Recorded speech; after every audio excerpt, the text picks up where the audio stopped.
Friends, आपका स्वागत है मेरे इस YouTube चैनल पर फर्स्ट स्टेप एकेडमी। पहला वीडियो मैंने आपको दिखाया है इसमें परिसंचरण तंत्र के बारे में, जिसके बारे में अपन ने थोड़ा सा डेमो वीडियो में जाना कि बेसिक क्या होता है, सर्कुलेटरी सिस्टम में आता क्या क्या है, कैसे प्रश्न बनते हैं। अभी तक अपन ने जो पहला वीडियो था, जो फर्स्ट पार्ट था, हमने उसमें जाना ब्लड के बेसिक स्ट्रक्चर के बारे में। इस स्ट्रक्चर में क्या क्या होता है, ब्लड प्लाज्मा के बारे में मैंने आपको बताया, और कार्पसेल्स के बारे में तो पहला था हमारा आरबीसी, रेड ब्लड कार्पसेल्स। आज हमारा परिसंचरण तंत्र का, या जिसे आप बोलते हैं सर्कुलेटरी सिस्टम का, दूसरा वीडियो है। इसमें हम डब्ल्यूबीसी के बारे में चर्चा करने वाले हैं। उससे पहले अगर फर्स्ट स्टेप एकेडमी का साइंस का वीडियो आपको पसंद आ रहा है दोस्तों, आप इसे प्लीज़ लाइक करें, सब्सक्राइब करें और अपने मित्रों को शेयर करें, जहां एग्ज़ाम में जो कंपटीशन के एस्पिरेंट्स हैं, जो तैयारी करते हैं। आपको लग रहा है कि अगर मैटर आपको सफिशिएंट मिल रहा है तो प्लीज़ इसको शेयर करें। आगे बढ़ते हैं। आज हम पढ़ने वाले हैं दूसरे कार्पसेल्स के बारे में, जो रक्त कणिकाओं के बारे में चर्चा कर रहे थे हम। पहला आपने पढ़ा था लाल रक्त कणिका, आरबीसी, रेड ब्लड कार्पसेल्स। आज हमको पढ़ना श्वेत रक्त कणिका, जिसे डब्ल्यूबीसी के नाम से जानते हो, श्वेत रक्त कणिका, व्हाइट ब्लड कार्पसेल्स। इसी को वैज्ञानिक भाषा में बोला जाता है ल्यूकोसाइट। क्या बोला जाता है? ल्यूकोसाइट। ल्यूकोसाइट की वैज्ञानिक भाषा में डब्ल्यूबीसी का नाम है। ठीक है, जैसे मैंने आपको आरबीसी के बारे में बताया था, एरिथ्रोसाइट इसको कहा जाता है वैज्ञानिक भाषा में, सेम डब्ल्यूबीसी को ल्यूकोसाइट कहा जाता है। तो अपना टॉपिक हम शुरू करते हैं। आइए, इसमें पहला प्रश्न बनेगा कि डब्ल्यूबीसी का निर्माण मानव शरीर के किस अंग में होता है। तो आपको बताना है यहाँ निर्माण। इसका पूरा स्ट्रक्चर हमने बता दिया था कि आरबीसी का निर्माण कैसे होता है, डब्ल्यूबीसी का निर्माण कैसे होता है, प्लेटलेट्स का निर्माण पहले वीडियो में। तो आपको बताना है इसका निर्माण कहाँ होता है। मानव शरीर की अस्थि मज्जा में, जिसे आप बोलते हो बोन मैरो। थोड़ा डिटेल्स अगर पूछ ले, ज्यादा एग्जाम में आपसे थोड़ा सा डीप में चला गया क्वेश्चन, तो आपसे क्या पूछेगा, किस अस्थि मज्जा में होता है। तो आपको आंसर क्या देना है। पहले मैंने बताया था श्वेत अस्थि मज्जा के द्वारा किसका निर्माण किया जाता है, डब्ल्यूबीसी का। इसी को अपन क्या बोलते हैं, व्हाइट बोन मैरो। अर्थात आपने बताया जो डब्ल्यूबीसी का निर्माण होता है हमारे अस्थि मज्जा में होता है। किस अस्थि मज्जा में होता है? श्वेत अस्थि मज्जा, जिसे हम व्हाइट बोन मैरो के नाम से जानते हैं। फिर इसमें अगला प्रश्न बनता है, ये तो वयस्कावस्था की बात हो गई, वयस्कावस्था अर्थात सामान्य इंसान की बात हो गई। तो वयस्कावस्था में आपने बताया अस्थि मज्जा में निर्माण होता है। और आपसे प्रश्न पूछ सकता है कि डब्ल्यूबीसी का निर्माण भ्रूणावस्था में, अर्थात मां के गर्भाशय में डब्ल्यूबीसी का निर्माण कैसे होता है, क्योंकि उस समय अस्थियों का विकास तो होता नहीं है। जैसे आपने पहले वीडियो में बताया था आरबीसी का निर्माण कहाँ होता है, प्लीहा के द्वारा, लीवर के द्वारा। तो सेम डब्ल्यूबीसी का निर्माण कहाँ होगा। तो आपको आंसर देना है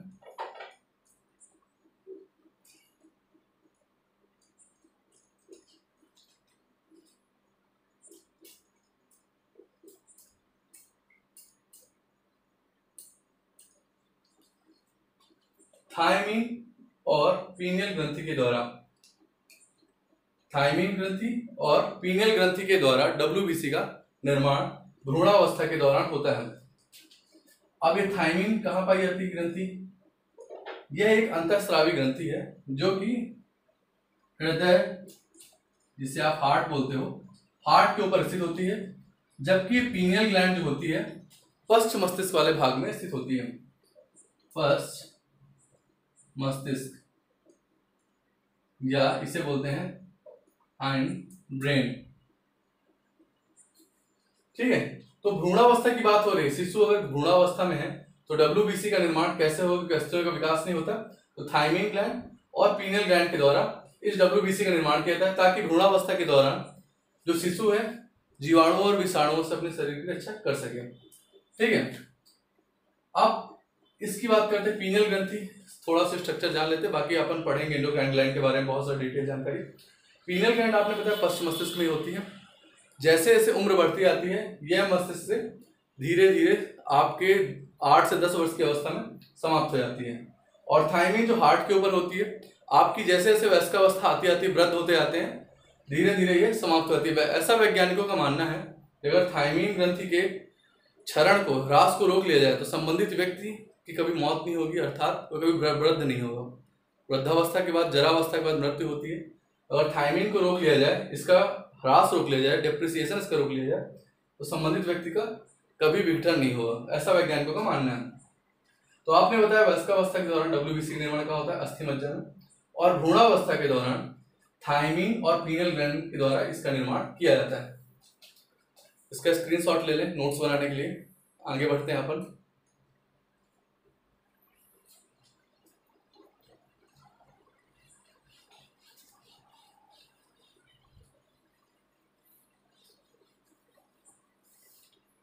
अगला प्रश्न बनेगा कि डब्ल्यूबीसी का आकार कैसा होता है। आरबीसी का आकार आपने बताया था लास्ट वीडियो में, डब्ल्यूबीसी का आकार कैसा होता है, ये कई बार एग्जाम में आया है।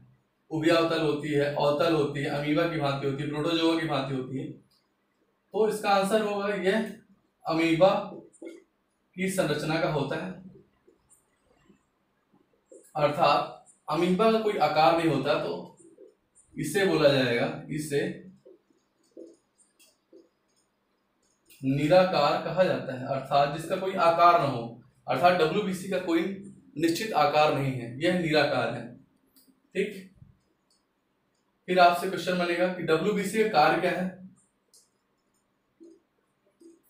तो इसका जो प्रमुख कार्य है, शरीर में हानिकारक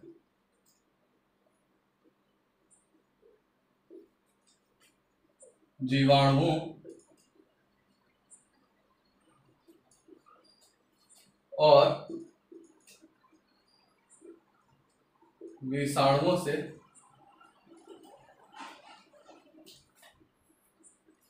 सुरक्षा प्रदान करना। अर्थात आपने बताया शरीर में हानिकारक जीवाणुओं और विषाणुओं से शरीर की सुरक्षा कौन प्रदान करता है, वह उसका आंसर क्या होगा, डब्ल्यूबीसी। फिर पूछा जाता है इसकी संख्या क्या होती है, सामान्यतः इसकी संख्या क्या होती है। तो हम यहां आंसर देंगे प्रति घन मिलीमीटर में यह 4000 से 9000 तक होते हैं। एक सामान्य मनुष्य के शरीर में 4000 से 9000 तक की डब्ल्यूबीसी होनी चाहिए। अब इसी में क्या होता है, अगर आपकी डब्ल्यूबीसी की संख्या ज्यादा हो रही है, आपके शरीर में डब्ल्यूबीसी की संख्या ज्यादा हो गई, तो इससे आपको यही समझना है कि शरीर में कोई ना कोई रोग या कोई ना कोई जीवाणु या विषाणु शरीर में अटैक कर चुका है। अटैक करने के बाद वह डब्ल्यूबीसी अपनी संख्या बढ़ाकर उससे लड़ने के लिए तत्पर है। और अगर इसकी कम हो जाए मात्रा, अगर डब्ल्यूबीसी की मात्रा कम हो जाए अर्थात 4000 से कम हो जाए, तो इससे ये समझ में आना चाहिए कि जो वायरल इन्फेक्शन आपकी बॉडी में हुआ है, ठीक, वह एक खतरनाक प्रकार का हो सकता है जो इनकी डब्ल्यूबीसी की संख्या कम करता है। इसके बारे में अपन डिटेल से आगे चर्चा करेंगे। और इनकी संख्या अगर अनियंत्रित बढ़ जाए, यानी डब्ल्यूबीसी की संख्या अनियंत्रित बढ़ जाए, अर्थात ऐसा मान लें कि इनकी संख्या 1 लाख से अबव हो जाए, 4 लाख तक चली जाए, 1 लाख से 4 लाख तक चली जाए, तो आपने एक बीमारी का नाम सुना होगा, ल्यूकेमिया।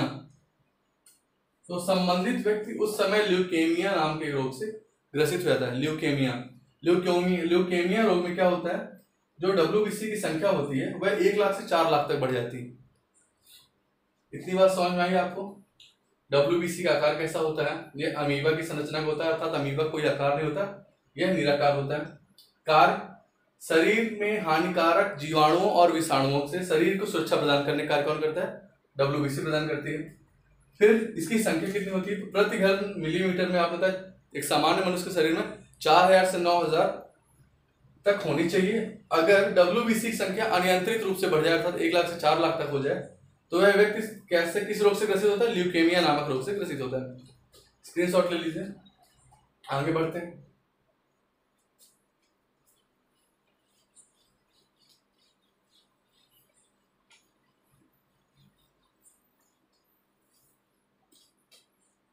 एग्जाम में कभी कोई पूछ लेता है कि RBC और WBC का संतुलित अनुपात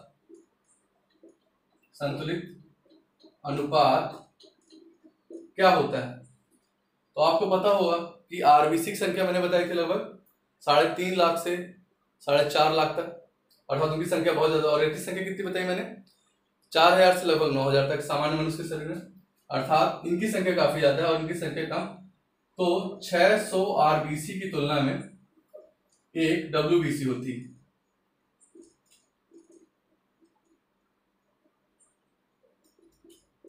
अर्थात 600:1 अनुपात होता है RBC और WBC का। इतनी बात आपको समझ में आई? अब कुछ WBC हमारे शरीर में पाई जाती हैं जिनका प्रमुख कार्य क्या होता है? जीवाणुओं और विषाणुओं से शरीर की सुरक्षा करना। उन WBC के बारे में अपन डिटेल चर्चा करते हैं जो एग्जाम में बहुत ज्यादा प्रश्न आते हैं। तो मानव शरीर में पाई जाने वाली निम्नलिखित WBC हैं, जिसका पहला क्रम है हमारा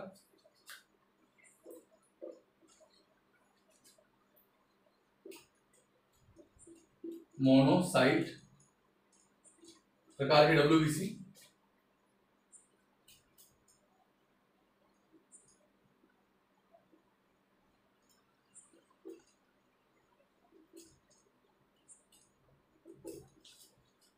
इस WBC का मेन कार्य क्या है? अर्थात पूछा जाएगा आपसे कि मानव शरीर में पाई जाने वाली सबसे बड़ी WBC अर्थात आकार के आधार पर सबसे बड़ी WBC, आकार के आधार पर सबसे बड़ी WBC, सबसे बड़ी WBC कौन सी है? मोनोसाइट। अब इसका कार्य क्या होगा? तो आपने बताया हानिकारक जीवाणुओं और विषाणुओं से शरीर की रक्षा करना। ठीक, तो आपने बताया मोनोसाइट पहली WBC जो मानव शरीर में पाई जाती, बहुत सारी WBC हैं, उनमें से पहली है मोनोसाइट WBC, जो कि आकार के आधार पर मानव शरीर में पाई जाने वाली सबसे बड़ी WBC होती है। इससे बड़ी कोई भी WBC नहीं होती। इसका प्रमुख कार्य क्या होता है? हानिकारक जीवाणु और शरीर में पाया जाने वाले विषाणुओं की रक्षा करना। इतना हो गया, आगे बढ़ते हैं।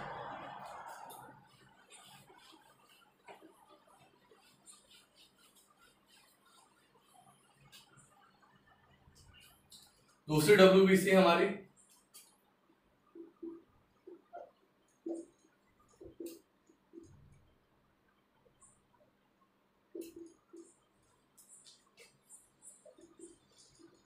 इसको बोलते हैं स्नोफिल्स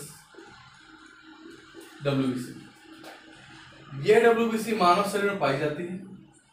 इसका जो प्रमुख कार्य होता है, जब इस प्रकार की WBC की संख्या मानव शरीर में अधिकतम हो जाती है, यानी बहुत ज्यादा अनियंत्रित रूप से बढ़ती जाती है, तो इस WBC की अधिकता से एक रोग हो जाता है जिसका नाम है स्नोफिलिया। अर्थात स्नोफिलिया रोग जनित है। आपको ऑप्शन मिलेगा जीवाणु जनित, विषाणु जनित, कृमि जनित या इनमें से कोई नहीं। ठीक है, संक्रामक बीमारी है, असंक्रामक बीमारी है। तो आपको पता है ना, ये संक्रामक बीमारी है, ये असंक्रामक बीमारी है। ठीक है, किसी तरह फैलती नहीं, कम्युनिकेबल नहीं है। तो स्नोफिलिया रोग जो है वह किसके अधिकता के कारण होता है? स्नोफिल्स नामक WBC का अधिकता कारण। यह एक प्रकार की एलर्जी है। मानव शरीर में होने वाली एक एलर्जी का नाम क्या है? स्नोफिलिया, जो कि स्नोफिल्स प्रकार की WBC के अधिकता कारण होता है। तीसरा है मोनोसाइट WBC, सॉरी ये तो अपन पढ़ चुके हैं।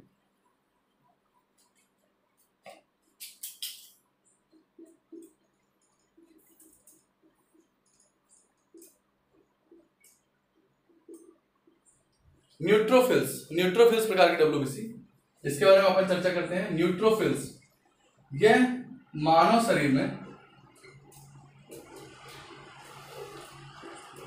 संख्या के आधार पर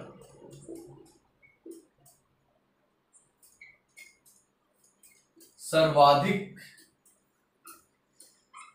पाई जाने वाली WBC, सर्वाधिक पाई जाने वाली WBC है। इसका कार्य हानिकारक जीवाणुओं से शरीर को सुरक्षा प्रदान करना। इसका जो प्रमुख कार्य है हानिकारक जीवाणुओं से शरीर को सुरक्षा प्रदान करना। तो हमने अभी तक 3 WBC पढ़ी, मोनोसाइट, इसिनोफिल्स और न्यूट्रोफिल्स। अब अपन आगे बढ़ते हैं, स्क्रीनशॉट ले लीजिए इसका।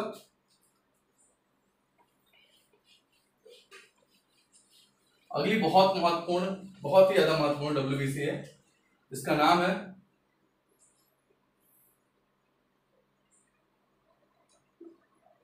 लिम्फोसाइट। इसका नाम बहुत लोगों ने सुना होगा, बहुत सारे प्रश्न एग्जाम में आए हैं। WBC, lymphocyte WBC।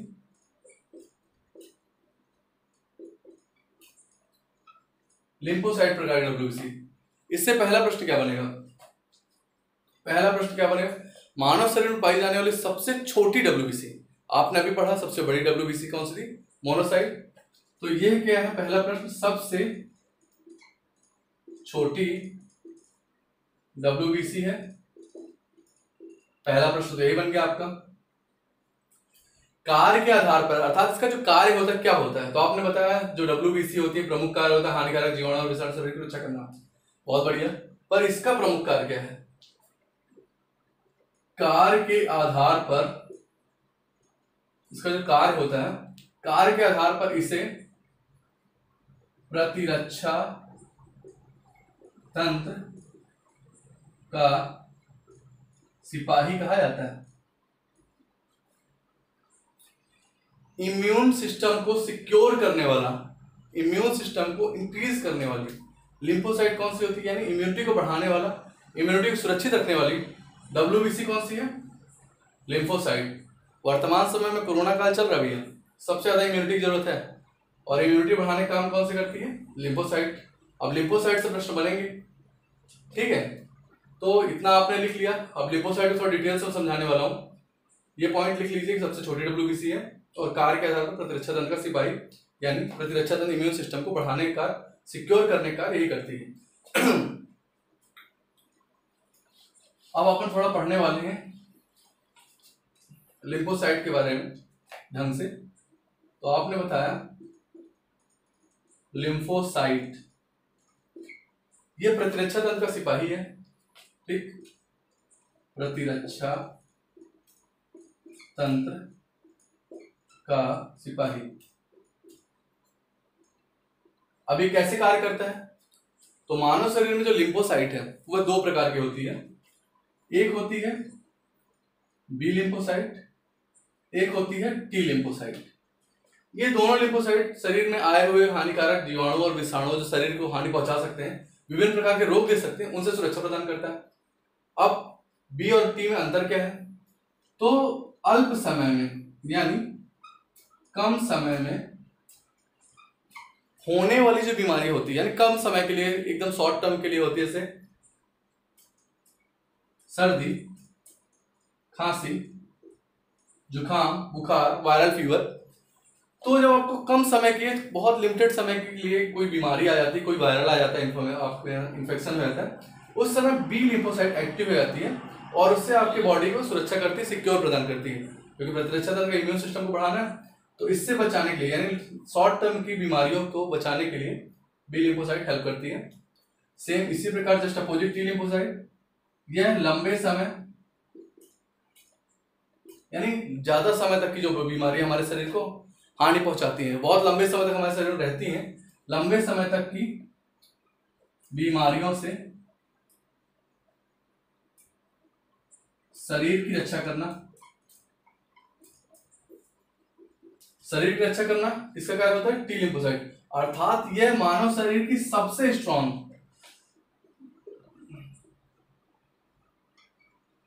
Strongest WBC है। यह लिम्फोसाइट किसी भी प्रकार के, यानी किसी भी प्रकार के वायरल को, किसी भी प्रकार के वायरस को, सबको समाप्त कर सकती है, सबसे स्ट्रॉन्गेस्ट है। इसका स्ट्रॉन्ग होना बहुत जरूरी है और हमारे शरीर की रक्षा मेन मुख्यतः कौन करता है, यही बड़ी बीमारियों से रक्षा करने का टी लिम्फोसाइट करती है। अब टी लिम्फोसाइट जो होती है वो दो प्रकार की होती है। टी लिम्फोसाइट दो प्रकार की होती है। टी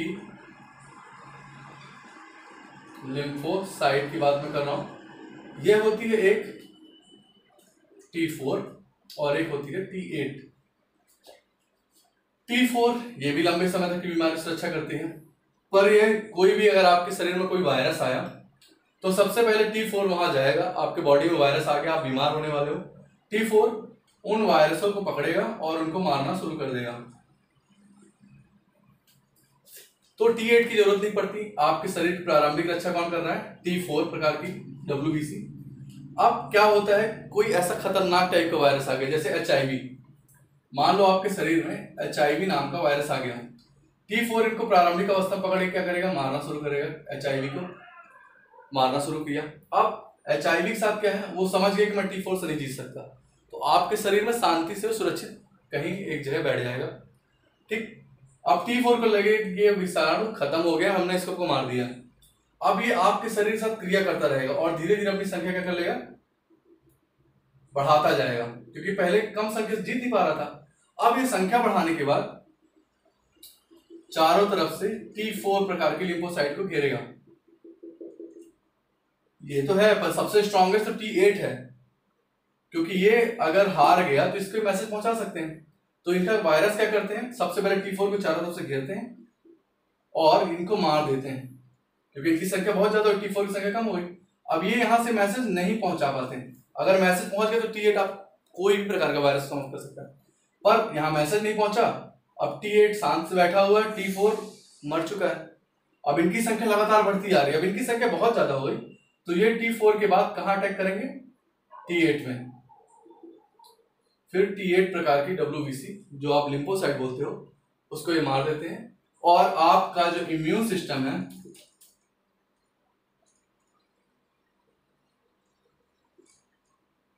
वो क्या हो जाता है, फेल रहता है। इतनी बात समझ में आई, इम्यून सिस्टम फेल हो जाता है, अर्थात जब HIV वायरस का संक्रमण हुआ आपके शरीर में तो लंबे समय तक सुरक्षा कौन कर रहा है, टी लिम्फोसाइट।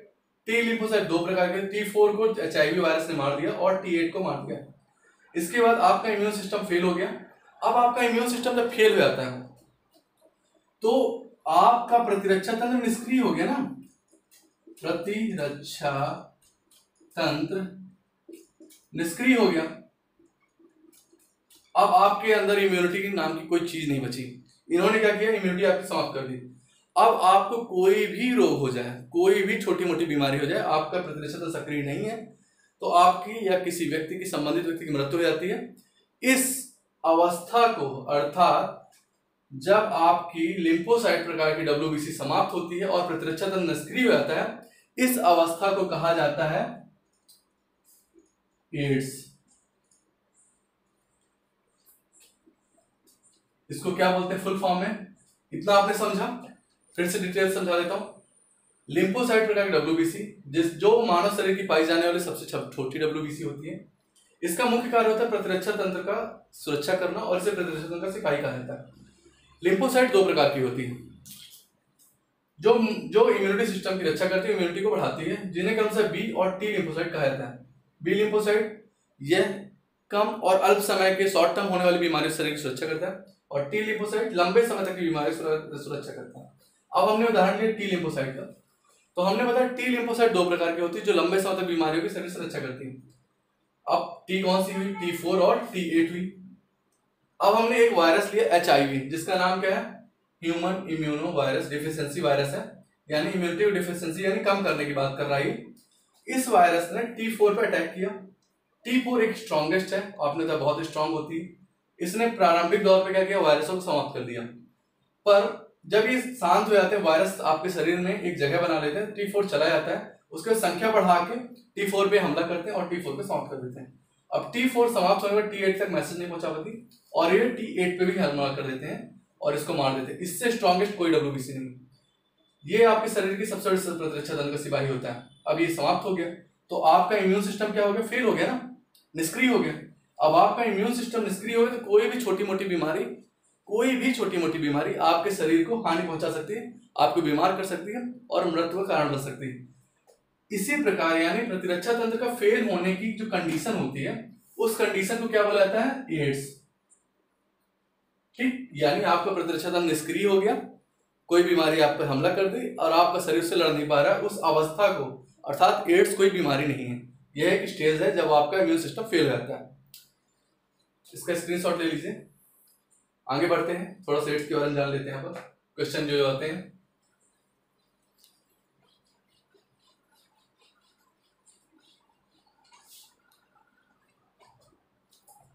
आपने बताया जो एड्स है,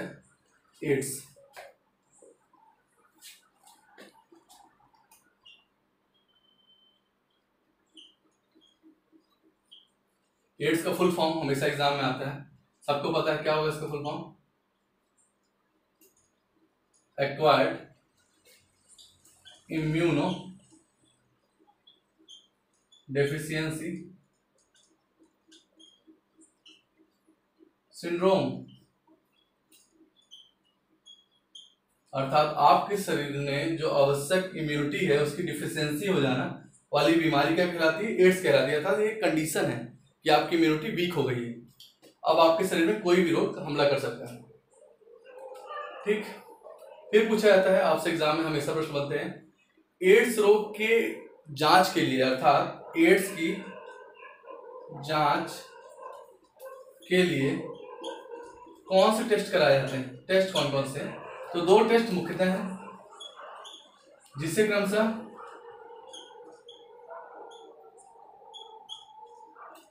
एलिसा और वेस्टर्न ब्लॉट टेस्ट कहा जाता है। अब एलिसा टेस्ट से क्वेश्चन कैसे बनेगा, एलिसा से पहला प्रश्न बनता है,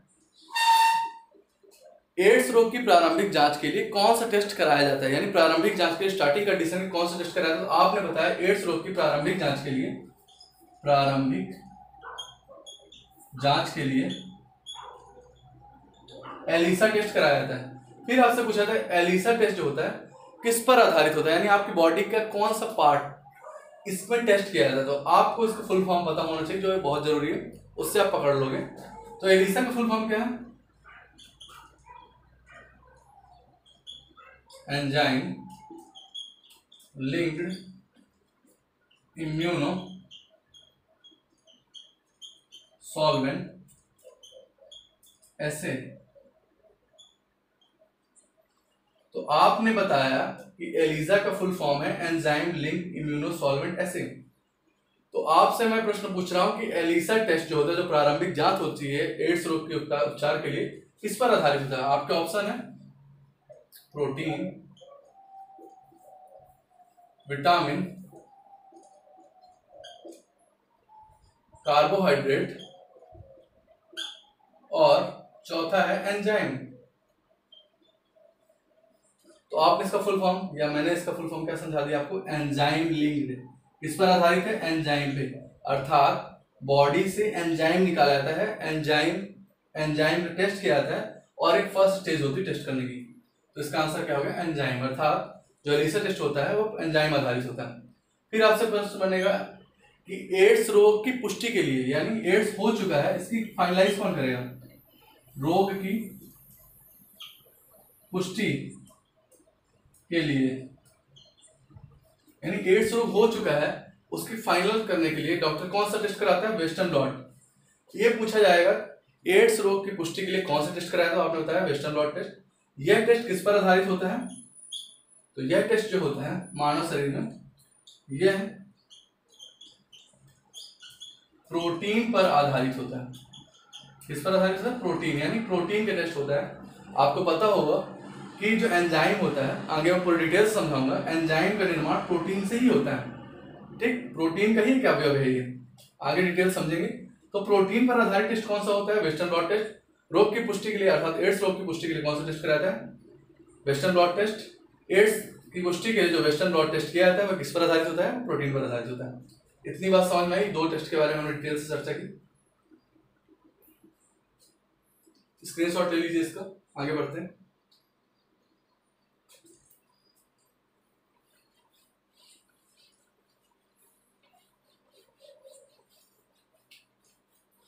फिर आपसे प्रश्न बनेगा, एड्स रोग के उपचार के लिए, एड्स, इसको मैं हटा देता हूं, एड्स के उपचार के लिए औषधि कौन सी है। ये एग्जाम में कई बार पूछा कौन सी औषधि का प्रयोग किया जाए, उसका नाम क्या है, एजिडोथायमीन औषधि। इसे क्या बोला जाता है, या एग्जाम में आप में आ जाएगा AZT, इसी को बोला जाता है। अर्थात एड्स रोग के उपचार के लिए AZT या एजिडोथायमीन औषधि का प्रयोग किया जाता है। एड्स उन्मूलन के लिए विश्व एड्स दिवस कब मनाया जाता है, सामान्य सा प्रश्न है। तो विश्व एड्स दिवस कब मनाया जाता है, सबको पता है। इसका आंसर क्या है, 1 दिसंबर को एड्स की जागरूकता और उन्मूलन के लिए विश्व में एड्स दिवस मनाया जाता है। ठीक है, ये हो गया, इसको हटा देता हूं मैं। लास्ट लिम्फोसाइट है हमारी 5वीं,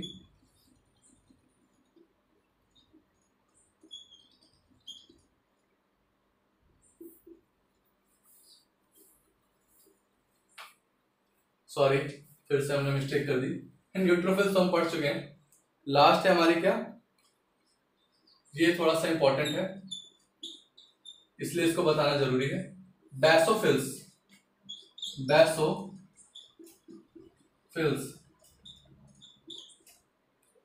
WBC, आप ये समझ लीजिए बहुत इंपॉर्टेंट है ये WBC, बैसोफिल्स।